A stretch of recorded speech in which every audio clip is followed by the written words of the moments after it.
Hi friends, ഇന്ന് ഞാനിവിടെ ഉണ്ടാക്കാൻ പോകുന്ന ഒരു ഇടിഞ്ചക്ക തോരനാണ്. അതിനായിട്ടൊരു ചക്ക ഇവിടെ കിട്ടിയിട്ടുണ്ട്. ഇത് മുറിച്ച്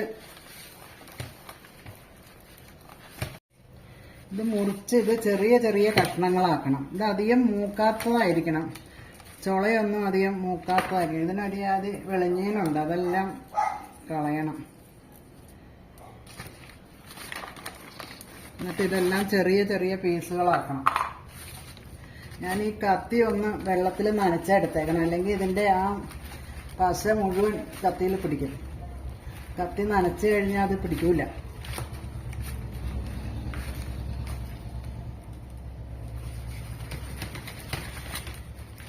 ഇതുപോലെ ചെറിയ കഷ്ണങ്ങളാക്കി ഇത് എടുത്ത് ഇതിൻ്റെ തൊലി കളയണം. ഇത് കളഞ്ഞ് ഇതിൻ്റെ ഇവിടെയും കുറച്ച് കളയണം, എൻ്റെ ഞെട്ടുഭാഗം. ഇതുണ്ട്. എന്നിട്ട് ഇതിങ്ങനെ ഇട്ട് വേവിക്കണം, കഷ്ണം കഷ്ണമായിട്ട് ഇട്ട് വേവിക്കണം.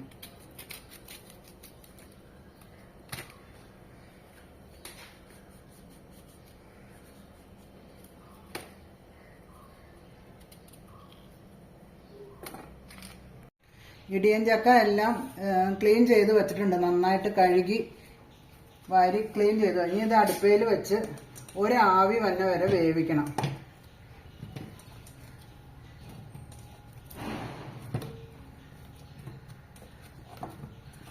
ഇതിന് ചെറിയ പീസുകൾ വേണമെങ്കിൽ ആക്കി എടുക്കാം. ഞാനിത് ഇത്രയും വലുതായിട്ട് എടുത്തേക്കണം. ഇതിലേക്ക് ഉപ്പും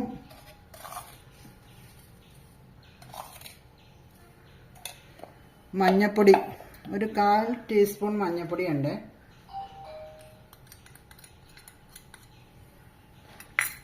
ആവശ്യത്തിന് വെള്ളം ഒഴിച്ച് ഒരാവി വന്ന വരെ വേവിക്കുക.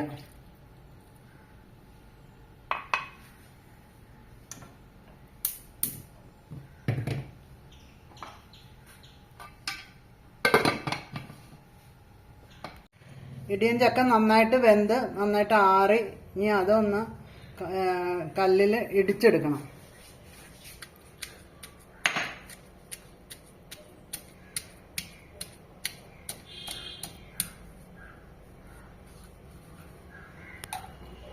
അങ്ങനെ ഓരോന്നും ഇടിച്ചെടുക്കണം.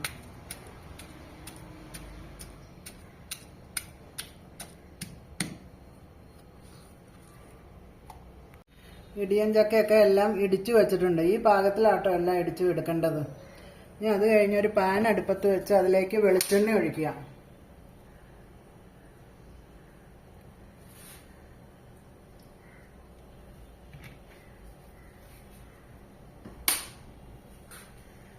അത് കഴിഞ്ഞിട്ട് അതിലോട്ട് ജീരകം ഇടുക.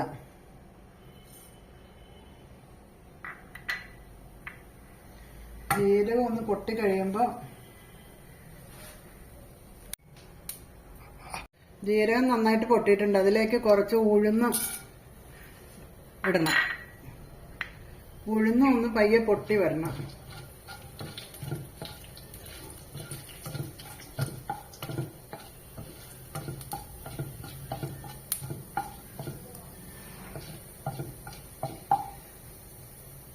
അതിലേക്ക് ചുവന്നുള്ളിയും വെളുത്തുള്ളിയും വേപ്പിലയും കൂടി ഇടുക.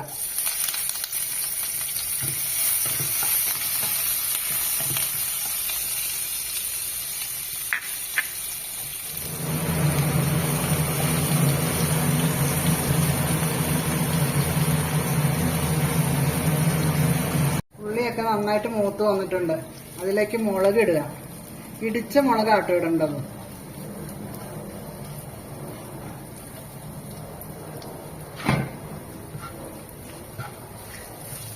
മുളകൊന്ന് നന്നായിട്ട് മൂത്ത് വരണം. നിങ്ങളിങ്ങനെയൊക്കെയാണോ ഇത് ഉണ്ടാക്കണേന്ന് പറയണേ, കമന്റ് ഇടണേ.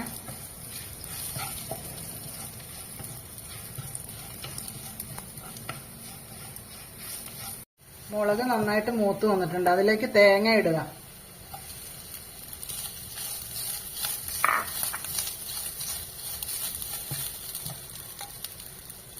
തേങ്ങ ഇട്ട് കഴിഞ്ഞ് അതിലോട്ട് ഇടിയൻ ചക്ക ഇടുക.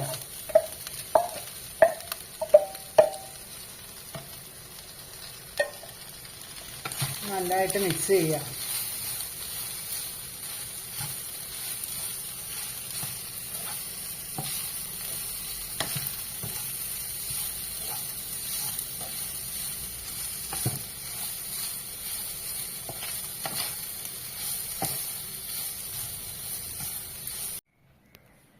ഇടിഞ്ചക്ക തോരൻ ഇവിടെ റെഡി ആയിട്ടുണ്ട്.